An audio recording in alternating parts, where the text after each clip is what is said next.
دغه یو نن ورځ پرون ورځ مو کنفرانس درلودی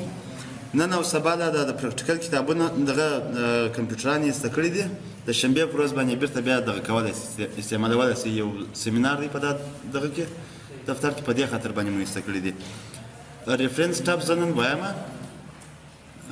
شاید تاسې عملي کار کم کسان چې د دې عملي کار کوئ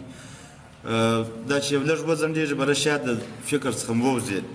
نو که چیرې بیا مشکل په کښې کې و د شنبې په ورځ باندې بیا شاړ څونې پوښتنې کولی سئ پوښتنې وکړئ بره بیا ورسئ عملي کار ته وکړئ سمه ده ریفرنس ټاپ تاسو څه دغه لرئ څه شي دپاره دی ریفرنس ټاپ څه معلومات لرئ تاسو څه شي دپاره دی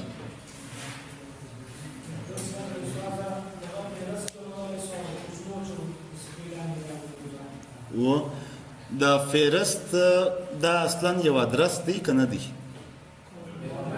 ادرس دی یوه د یوې موضوع لپاره موږ تاسې ادرس استعمالوو نو ریفرنس چې دی د ریفرنس ټاپ دا د ادرسینګ لپاره استعمالیږي چې موږ تاسې ادرس ورکوو ادرس یا به فهرست جوړوو یا به د فیګر لپاره فهرست جوړوو یا به د چارټو لپاره یا د ټیبلو لپاره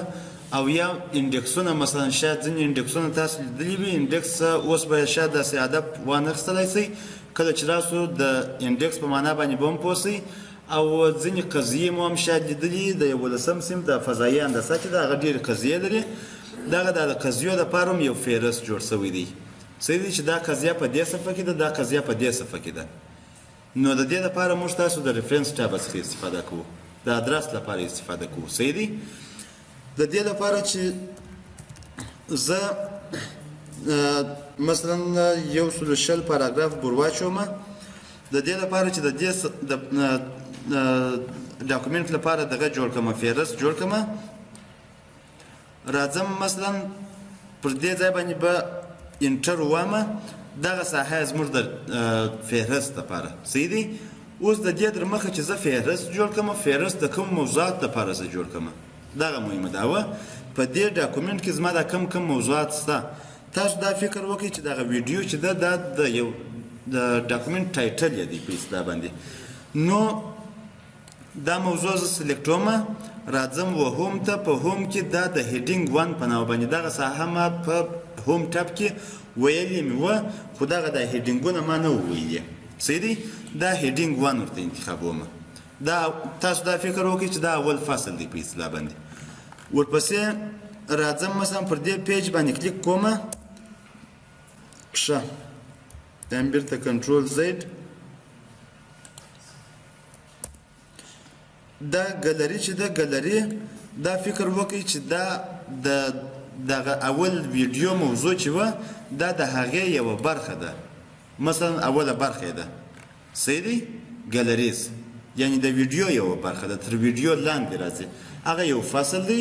دا د فصل یو برخه ده صحیح دی ورپسې راځم مثلا دا ویډیو دا ریډینګ مثلا دا داسې فکر وکړئ چې دا بل فصل دی یا په ډاکومنټ کې بله برخه ده بیرته بیا راځم دا بیا د هیډینګ 1 په نامه باندې نوموم دا هم هیډینګ 1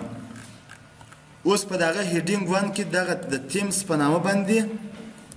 دا به داسې کو چې دا د دغه هیډینګ 1 یا د دوهم چپټر مثلا یوه برخه ده صحیح سو ورپسې مثلا دا پیسټ دا فکر وکړئ چې دا هم هیډینګ 2 دی ښه دا به هیډینګ 3 کو چې دا د دغه یوه برخه کو د دې تیمز یوه برخه یې کو یعنی اوله برخه فصل اول فصل په اول فصل کې هغه دغه ساحه دا زموږ د مثلا اول فصل صحیح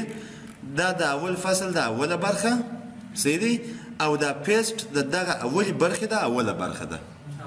صحیح دی اوله موضوع ده شاید دا رقم دا سب ټایټلونه مو لیدلي وي ورپسې راځم مثلا دا ریډینګ از ایزیر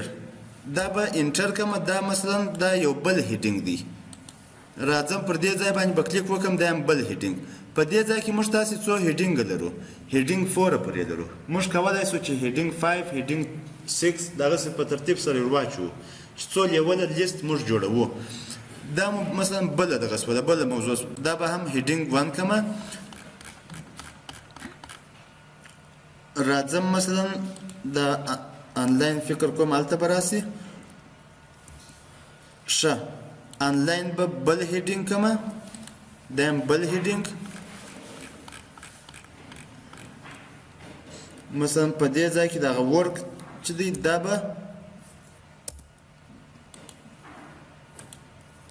به بل هیډینګ کمه دیم بل هیډینګ اوس دا موضوعات مثلا دا د هرې موضوع باره کې ما دا لاندې معلومات لیکلي دي صحیح دی دا معلومات چې مې لیکلي دي زه غواړم چې د دې لپاره یو فهرست جوړ کړم د فهرست د جوړولو لپاره فهرست خو عموما په سر کې راځي صحیح دی د دې لپاره زه راځم په سر کې دلته کلیک کوم راځم و ریفرنس ته په ریفرنس کې پر دا ټیبل اف کنټینټس باندې کلیک کوم دغه مختلف ډولونه دي د ریفرنس ته چې کوم ډول تاسو انتخابوئ دا مثلا دا یو رقم فهرست دی صحیح دی دا اوس هغه فهرست جوړ شو اول ویډیو ده دا اول ویډیو بیا د ویډیو اوله برخه چې ده هغه د ګلریز په نامه باندې یادېږي په دې ځای کې چې موږ وویله دا ګلریز دا هم په دې ځای کې راغلی ده اوس د دې ځای څخه چې زه هر ځای ته وغواړم کولی شم چې هغه ځای ته جمپ ووامه یا ډایرکټ هغه ځای ته ورسم د هغه دپاره دلته دا زه چې کرسر کله پر ونیسم کنټرول او کلیک هغه میسج راکوي کنټرول نیسمه او کلیک پر وامه دا خو دا ویډیو دا معلومیږي دغه ورک ته به زه ولاړ شم کنټرول نیسمه کلیک پر کومه دی ورک ته ځي صحیح دی د دې لپاره موږ تاسې د ټیبل اف کنټینټس څخه استفاده کوو که چیرې زموږ هدف دا وي چې د دغه ټیبل اف کنټینټس د دې دا ډول ورته غیر کو راځو مثلا پر دې ډول باندې غواړو چې ښکاره یې کو راځو مثلا بیا پر دغه ټیبل اف کنټینټس باندې کلیک کومه شاید پر دې رقم باندې غواړم دا فرق سره کوي په خپل منځ کې صحیح دی یا مثلا بیرته پر دغه ځای باندې کلیک کومه راځم بیرته و ټیبل اف کنټینټس مثلا پر دې شکل باندې غواړم چې ښکاره سي او یا مثلا زموږ په خپله خوښه باندې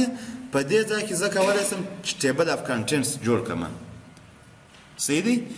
د دې لارې څخه هم کولی شو چې مثلا څه رقم خط غواړې چې تې ور واچوې مثلا زه غواړم چې دا رقم خط ور واچوم دا به یس کړمه پر دې رقم باندې یعنې ډایرکټ لاین ور ولوېدی ټکي ټکي نه سو صحیح دی دا مختلف ډولونه دي چې د دې ځای څخه موږ کولی شو چې په ټیبل اف کنټینټس کې تغییر راولو یا زموږ د خوښې وړ یو ټیبل اف کنټینټس جوړ کړو صحیح د هغه څخه وروسته ریموو ټیبل اف کنټینټس په دې باندې به مو سر خلاصېږي د دې لپاره چې زه دغه ټیبل اف کنټینټس د منځه یوسم ریموو ټیبل اف کنټینټس وامه صحیح شو بیرته به کنټرول زیډ پر وامه چې بیرته خپل اصلي حالت ته راسي د دې څخه وروسته بله ساحه چې د سیو سلیکشن ټو ټیبل اف کنټینټس په دې ځای کې که چیرې تاسو مخکې تر دې چې مثلا د ټیبل اف کنټینټس د دې لارې څخه جوړ کړئ تاسو غواړئ چې په خپل مینولي ډول باندې ټیبل اف کنټینټس جوړ کړئ مینولي ډول څخه مې هدف دا دی چې مثلا راځئ دلته د هوم د لارې څخه د دغه لیستو د ملټي لیول لیستونه چې دي د دې د روی څخه ته غواړې چې یو ساحه سلیکټ کړې د ملټي لیول لیست چې کله جوړ کړي بیخي برک ګورئ سر مې لږ نه په خلاصېږي اوه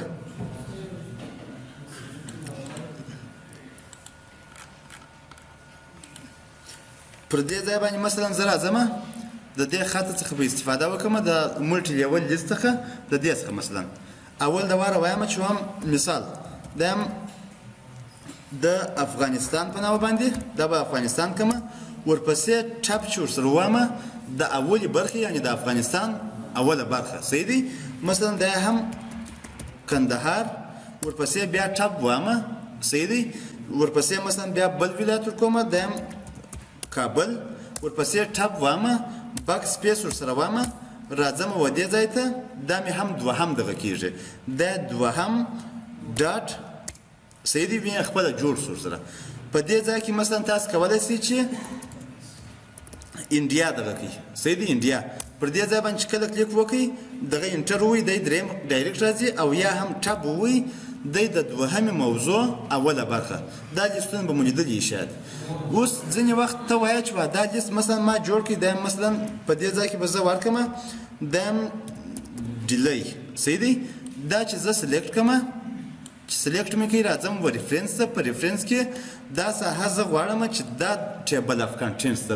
ځان دپاره جوړ کړم نو د هغه دپاره فقط اوکې پر وامه دا زما دپاره یو ټیبل اف کنټینټس صحیح دی؟ نو د دې لارې څخه هم کولی شو چې دا ټیبل اف کنټینټس جوړ کړو او د هغه لارې څخه هم کولی شو خو هغه چې ده هغه تقریبا یو څه لنډه لاره او اسانه لاره ده چې موږ تاسو کولی شو چې ټیبل اف کنټینټس جوړ کړو صحیح دی؟ د دې څخه وروسته مثلا دغه ټیبل اف کنټینټس په سر کې چې دا موږ جوړ کړي دا ټیبل اف کنټینټس دا جوړ شو فاینل شو صحیح اوس په دا منځ کې زه غواړم چې ځینې تغیرات پکښې کې راولم مثلا پر دغه سیف باندې کلیک کوم دا به انټر کوم دا سیف زه وایم وام دا هم هیډینګ مثلا دا هم هیډینګ 1 دغه به کوم مثلا هیډینګ 2 به کوم دا هم 2 مثلا دا زما څخه پاتې و راځم د دې څخه وروسته مثلا دا تیمز دا هم یو دغه ورپسې پر دې ځای باندې کلیک شه دا پیس ښکلا ایسته دلته دا هم ریډینګ یې بله برخه په دې ځای کې به دا تیمز ور واچوم دا به د دې یوه برخه کومه دا به هیډینګ 2 کومه صحیح دی ورپسې مثلا راځم په دې ځای باندې دا مې مثلا بله موضوع ده دا به هیډینګ 3 کومه دا هم هیډینګ 3 اوس بیرته راځم اصلي ټیبل اف کنټینټس ته دا زموږ ټیبل اف کنټینټس دا پر هغه اولنی حالت باندې پاتې یعنی دا کوم شیان چې ما اوس ورټ کړل هغه تغیر نه راغلی پکې کې نو بیرته زه غواړم چې هغه شیان هم په دې ځای کې راسي راځم پر دې ځای باندې کلیک کوم دلته پر اپډیټ ټیبل اف کنټینټس باندې کلیک کوم دلته اپډیټ انټایر ټیبل د ټول ټیبل بیرته اپډیټي یعنی دغه تغیرات پکې کې راغله صحیح سو د دې څخه په سر کې دغه اډ ټیکس چې دی دا که چیرې تاسې اول لیول دوهم لیول دریم لیول څلورم لیول پر کوم لیول باندې غواړئ چې تاسې خط ور واچوئ کولی شئ چې هغه د دې لارې څخه هم ور واچوئ او یا ډایرکټ د هوم د لارې د دې مثلا هیډینګ 1 هیډینګ 2 هیډینګ 3 په هغه ځای کې لیول 1 لیول 2 لیول 3 دغسې په ترتیب سره هر څو لیوله چې په کار وي صحیح دی د دې څخه وروسته بله ساحه چې ده د انسرټ فوټنوټ د فوټنوټس په نامه باندې ده فوټنوټ څخه هدف دا دی چې موږ تاسې د خپل ډاکومنټ په آخر کې ځینې وخت یا د ډاکومنټ په آخر کې موږ تاسې یو نوټ راچوو ځینې وخت یا د صفحې په آخر کې راچوو شاید موږ تاسې لیدلي حاشیه چې موږ ورته وایو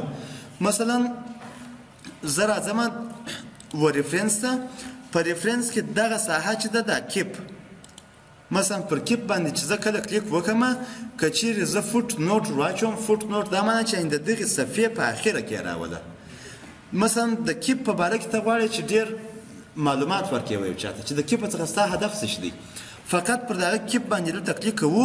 راځو و انسرټ نوټ ته دلته هم دا یو نوشته سو او دلته په دې ځای کې ستا د کیپ څخه هدف څه دی هغه خپل هدف دې نوشته کړه چې دغه زما هدف دی د کیپ څخه صحیح سو ورپسې مثلا غواړې چې د دغه ویو په باره کې یو چاته معلومات ورکړې چې د دغه ویو څخه ستا اصلا هدف څه دی راځي دغه ویو باندې فقط کرسر یې څنګ ته ایږدې چې کښېږدي شوی انسرټ فوټنوټ دوهم فوټنوټ ته یې وراچوي د ویو په باره کې مکمل معلومات یې ورکړه صحیح دی د دې څخه وروسته مثلا غواړې چې د دغه پروف په باره کې معلومات ورکړې انسرټ فوټنوټ دا یې دریم ور ولوېدی پسې په دې ځای کې دا هم د پروف په باره کې تا معلومات ورکړل دا پروف دا یې درې ورته نوشته دی ویو دا دوه نوشته دی او هغه بل ته یو نوشته دی دې ته فوټنوټ ویل کېږي چې د هرې صفحې په آخر کې د هغې صفحې مربوطه چې ځینې سخت موضوعات وي ته غواړې چې هغه په ډیټیل باندې تشریح کړې نو موږ تاسې فوټنوټ ورکوو صحیح دی ځینې وخت بیا شاید متوجه شوي یاست چې مثلا یوه موضوع ده هغه ما د یوه کتابه څخه راخیستې ده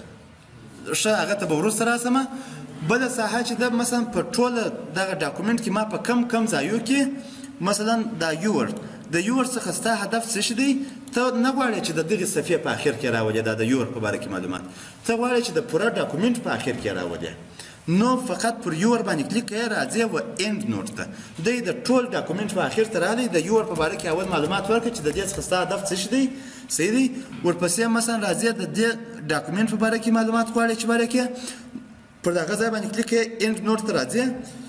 دوهم معلومات ورکوې د اند نوټ او د فوټ نوټ ترمنځ فرق چې دی فرق یې دا دی چې اند نوټ موږ تاسې د ټول ډاکومنټ په آخر کې راولو او فوټ نوټ چې دی هغه د صفحې په آخر کې راولو یعنی په هره صفحه کې چې یو موضوع سخته وي هغه صفحه زه غواړم چې لاندې یو حاشیه ورکړم په اصطلاح باندې څوک مشکل لري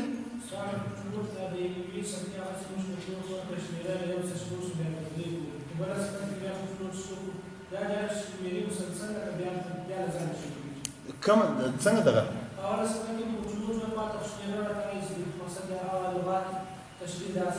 و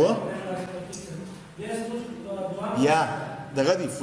فوټ نوټ چې دی فوټ نوټ په هر صفحه کې راځي د هر صفحې په اخره کې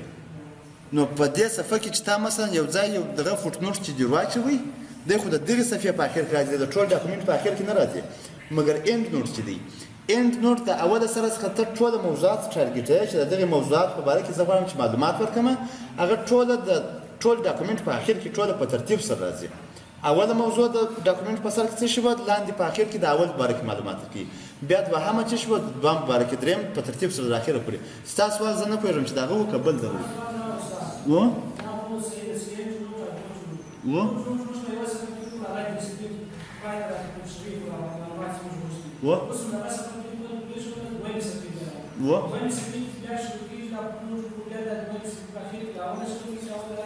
یا هغه به دا دلته بیا ټرای کړو مثلا اوس اولې صفحې ته موږ دغه ور واچوئ اوه فوټ نوټ مو ور واچوئ زه دا اوس دویمې صفحې ته راواوښتلم پر دوهمه صفحه باندې پر دا پروډیوس باندې زه کلیک کوم د فوټ نوټ کلیک پر کوم دا څلورم شو صحیح شو یعنې پر دې ترتیب باندې دغه کوي خو دا رقم یو شی دی چې دا ته خپل هم دغه کولی شې فکر نه کوم چې د دې لپاره دې سوال ته ضرورت خپله دې ټرای کولی شوی چې یوازې کتلي وای په کمپیوټر باندې د هغه څخه وروسته بله ساحه چې ده شو نوټس د شو نوټس څخه هدف دا دی چې په کم ځای کې تا نوټونه ورکړي دي دی هغه درته ښکاره کوي دا دلته راځي کرسر شو نوټس مثلا ویو اند نوټ ایریا اول دواره د ټول ډاکومنټ په اخر کې چې تا کم نوټونه ورکړي دي هغه درته ښکاره کوي شو نوټس مثلا راځي دا یو اوه ورپسې شو نوټس ویو فوټ نوټ ایریا په دې ځای کې بیا تا فوټ نوټونه ورکړي دي دا صفحه ده او د دغې صفحې په اخر کې تا فوټ نوټونه ورکړي دي دغه ایریا فقط درته ښیي یا په لاس درکوي د دې څخه در مخه بله ساحه چې ده دغه مخکنی فوټ نوټ څه دی مثلا د دې څخه مخکې ورپسې نیکسټ د دې څخه وروسته بل فوټ نوټ څه دی هغه درته ښکاره کوي او دغسې مثلا نیکسټ اند نوټ را روان اند نوټ څه دی په کوم ځای کې دغه دی اوه په دې ځای کې موږ انتخاب کړی دی ورپسې بیا کلیک پر کوو بیا د دې څخه مخکې اند نوټ هغه دا په دې ځای کې دی دغه اول چې ورته نوشته دی صحیح شو نو د دې دپاره استعمالیږي که چیرې څوک تر دې ځایه پر مشکل لري ووایاست